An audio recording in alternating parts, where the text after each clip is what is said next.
real quick, I would do the whole RIT pack thing if we had time, but one of the things, the way I always ran RIT as company officer, you know, and I was principally on the truck. So my job was to principally find them, fix their air, and then begin the packaging and removal, right? So the workflow there that we would kind of do is that would be a 3-person deployment, just the way our truck was staffed, the officer, the bar, the irons firefighter, and the hook man, right? So as the officer, I had the search rope bag and the thermal imager, and then the irons firefighter would basically have the Halligan and the axe or whatever other appropriate breaching tools might be necessary, and the hook firefighter would have the RIT SCBA. So lay down like you had a problem, right? So when we find the firefighter, kind of the workflow is going to be the the officer was pretty much going to step back, and just like Chief Malta was talking about, you know, my objective there is to kind of get out of the way.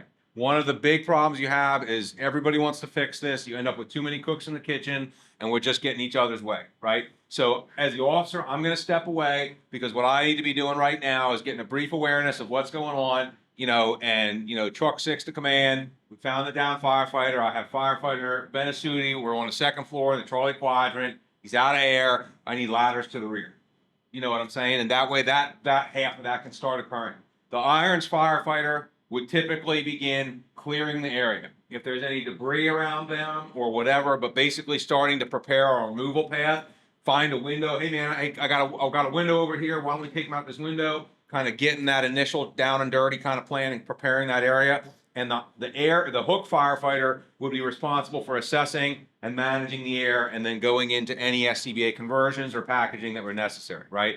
So one of the things that I always found to be pretty successful was the first thing to get this firefighter into the rescue, you know, what I kind of call a rescue position, right? So if I flip him over onto his back and just grab his SCBA straps and get him forward into an exaggerated sitting position, don't let me hurt you, and kind of keep him right here, right? Put my knee up in here, and this position begins to allow me to basically solve and assess any air emergency that I'm going to have.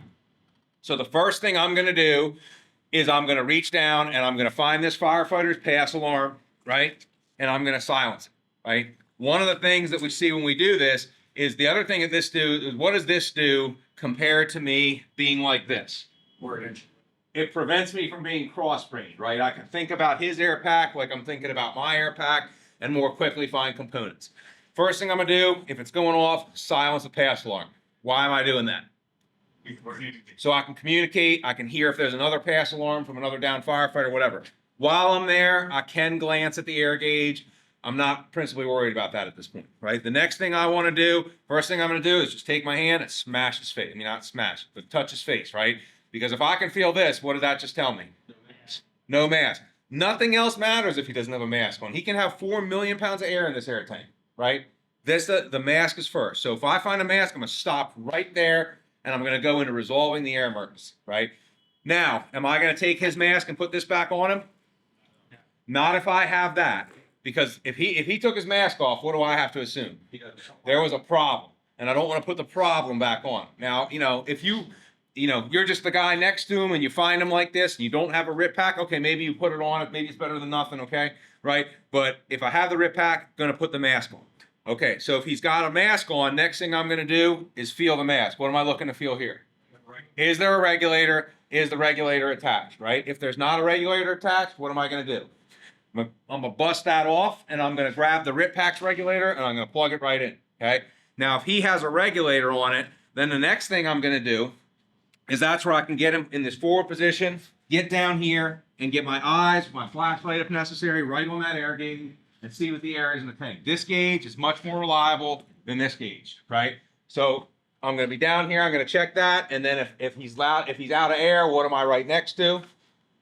I'm right down to the UAC, and I can go into that fill procedure there, right? But getting him in this initial position here kind of puts me in that orientation with his body, and it puts me with access to all the components, right? So kind of the acronym that I used to use is MRA, ABCD. Mask, regulator, air is what you're assessing for here, right? And then in the overall evolution, ABCD, air, belt, chest, drag. Fix his air problem first, get a belt conversion or some kind of waist conversion, or however you do that. You got the rescue straps, you got his SCBA strap, there's a couple of webbing, there's different techniques to do that, right? And then I'm gonna secure his chest by tightening down these straps, right? You guys seen that? So if I get him down here, right, especially with these newer style clips like this, you guys know you can wear this air pack on a sunny day, it comes loose, right? So when I'm dragging him, it's definitely gonna come loose. So one of the things I wanna do for any kind of drag is get this slop out of here and tighten it down. So a couple of ways I can do that, right? Number one is I'm gonna take my gloved hand, put it underneath there, and just pull it down on my hand, and then I can place this right through my fingers, right? Of my hand that's already under there, hold this loop with this hand and just bring them to meet each other, tied in a knot, right? Flip to the other side. My other option would be, right? Take this air pack, tighten it down real tight, and then, now this doesn't work on every brand or model air pack, it will work on this one, right? But take this end, you guys see the buckle here? Just feed it through the buckle, right? And it provides enough friction that those are now not gonna come loose, right? So just a couple of different options, and then I can go into whatever kind of drag scenario I need to move. Make sense? Thoughts, questions, anything to add? Anybody do anything different? Getting him in the upright position, that was interesting to see. A lot of people try and work at it like this, and it's like the most opposite position it could be in. You know what I mean? And you see them trying to find a pass on. You're, dude, you're wearing the same thing. How come you can't find the thing you have on? And it's because it's stressful and you're cross-breaking. You know what I mean?